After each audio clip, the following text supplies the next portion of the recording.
Praise lord. ఈరోజు దేవుని వాగ్దానము ఇర్మియా గ్రంథము 31వ అధ్యాయము 8-9 వచనాలు చదువుకుందాం. చూడండి.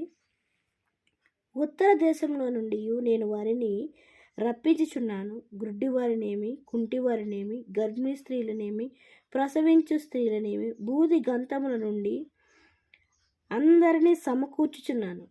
మహాసంగమై వారిక్కడికి తిరిగి వచ్చెదరు. వారు ఏడ్చుచూ వచ్చెదరు. వారు నన్ను ప్రార్థించుచుండగా నేను వారిని నడిపించుదును. వారు తొట్రెళ్లకుండా చక్కగా పోవు బాటను, నీళ్ల కాలువల యొద్ద వారిని నడిపింతును.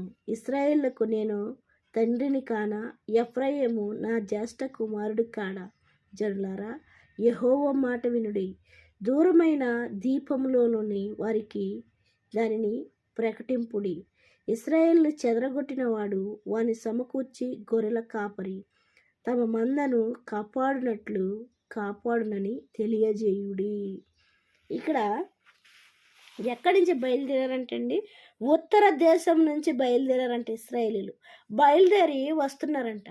వచ్చేటప్పుడు దారిలో ఎన్నో అపాయాలు, ఎన్నో కష్టాలు, ఎన్నో ఇబ్బందులు, ఎన్నో ఇరుకులు జరుగుతుండగా ఏమంటున్నాడంటే, వాళ్ళు ప్రార్థించారంటండి ఆయనకి. ఏమని ప్రార్థించారంటే, వీళ్ళు ఏడుస్తూ ప్రార్థించేవారుగా ఉన్నారంట. ఇప్పుడు కుటుంబంలో ఎన్నో సమస్యలు ఉన్నా కూడా, ఏ విధంగా ఏదైనా సరే మనశ్శాంతి లేకుండా ఉన్నా కూడా ఏం చేస్తున్నామంటే, అదే జరుగుతుందిలే, అదే ఏదోలాగా విడుదలవుతుందిలే, ఆయనకి ప్రార్థించట్లేదు. మన యొక్క బాధను ఆయనకి చెప్పుకోవట్లేదు. ఏంటంటే మన యొక్క బాధను ఆయనకి చెప్పుకోవట్లేదు. ఆయన చెప్పుకున్నట్లయితే వినడానికి ఆయన సిద్ధంగానే ఉన్నాడు, కానీ మనమే ఆయనకి చెప్పుకోవట్లేదు. దానికి అదే పోతుందిలే, దానికి అదే జరుగుతుందిలే, దానికి అదే ఉంటుందిలే అన్న ఆలోచన మీద ఉంటున్నాం. ఇక్కడ వీళ్ళు ఏం చేస్తున్నారంటే, ఏడుస్తూ ప్రార్థించేవారుగా ఉన్నారు. దేవునికి ఏం చేస్తున్నారండి? ఏడుస్తూ ప్రార్థించేవారుగా ఉన్నారు. ప్రభువా, మేము ఎలాగెళ్ళాలి, మేము ఎలా నడవాలి, మేము ఎలాగుండాలి, మేము ఏం చెయ్యాలి అని వీళ్ళు ఏడుస్తూ ప్రార్థించేవారుగా ఉన్నారు. నేటి కాలంలో అయితే మనము ఏది ఎలా జరగాలంటే అలా జరుగుతుందిలే, అలా రాసిపెట్టుంటే అలా జరుగుతుందిలే అని నిర్లక్ష్యముగా ఉండేవారిగా ఉంటున్నాం. అయితే జాగ్రత్త, వాక్యముతో మాట్లాడుతున్నాడు ఆయన. నీకు ఏది కావాలో దానిని అడుగు. దేవుణ్ణి అడిగినట్లయితే అది నువ్వు పొందుకుంటావని వాక్యంతో మనతో మాట్లాడేవాడిగా ఉన్నాడు. కానీ దాంట్లో నీతి, నిజాయితీ, యథార్థత ఉండాలి. ఇంకొకటి, అది నీకు అవసరం లేదంటే అది నీకు అడిగినా కూడా ఇవ్వడండి ఆ దేవుడు. నీకు అవసరం లేదంటే అడిగినా కూడా ఇవ్వడు. ఒకవేళ నువ్వు అడిగిన తర్వాత నువ్వు అడిగిన దానికంటే, ఊహించిన దానికంటే ఎక్కువగా ఇవ్వగలిగిన దేవుడు. ఇంకొకటి, అది నీకు ఎప్పుడు కావాలో అప్పుడు ఇస్తాడండి. ఒకవేళ ఏంటండి, అది నీకు ఎప్పుడు కావాలో అప్పుడు ఇస్తాడు. ఎందుకంటే ఇప్పుడు చిన్నపిల్లలు ఉన్నారంటే, వాళ్ళ కారు కావాలని ఏడ్చారంటే వాళ్ళు డ్రైవింగ్ చేయగలరండి? చేయలేరు కదా.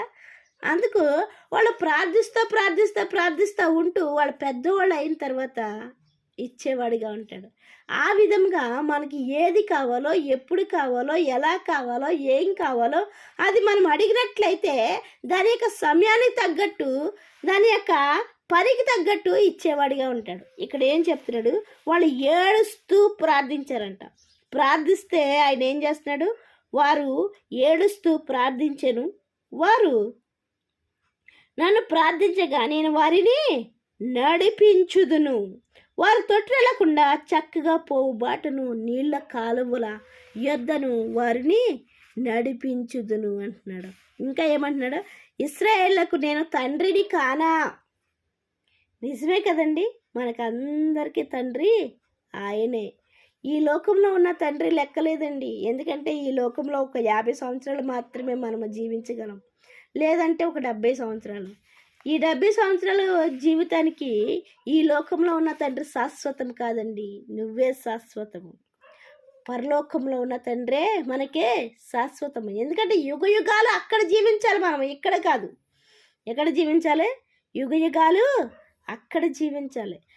ఇక్కడ ఏమంటున్నాడండి, ఇశ్రాయేలుకి నేను తండ్రిని కానా? నేను తండ్రిని కాబట్టి వాళ్ళని మంచి మార్గంలో నడిపిస్తున్నాను. వాళ్ళు ఏడ్చినప్పుడు వారి బాధను చూస్తున్నాను. ఇంకా ఏమని చెప్తున్నాడు చూడండి. ఎఫ్రాయిము నా జ్యేష్ఠ కుమారుడు కాడా అంటున్నాడు. ఏంటంట? జ్యేష్ఠ కుమారుడు అంట. అంటే నా ప్రథమ సంతానం అని చెప్తున్నాడు ఆయన మనల్ని. ఏమని చెప్తున్నాడు? ఎవరైతే ఇశ్రాయేలుగా మారుతున్నారో వారందరినీ కూడా ఏమంటున్నాడో ప్రథమ సంతానం అని చెప్తున్నాడు. ఇంకా ఏం చెప్తున్నాడు చూడండి. జనులారా యెహోవా మాట వినుడి. ఏం చేయాలంటే అండి? ఆయన మాట వినేవారిగా ఉండాలంట. ఆయన మాట వినేవారిగా ఉంటే మనం ప్రార్థించినప్పుడు ఆయన జవాబిచ్చేవాడిగా ఉంటాడు. ఆయన ఇచ్చే జవాబు పొందుకోవడానికి ఆయన మాట విని ఆయనకి ఇష్టకరంగా జీవించేవారిగా ఉందాం. దేవుడిచ్చిన పరిశుద్ధ వాక్యం దీవించను గాక.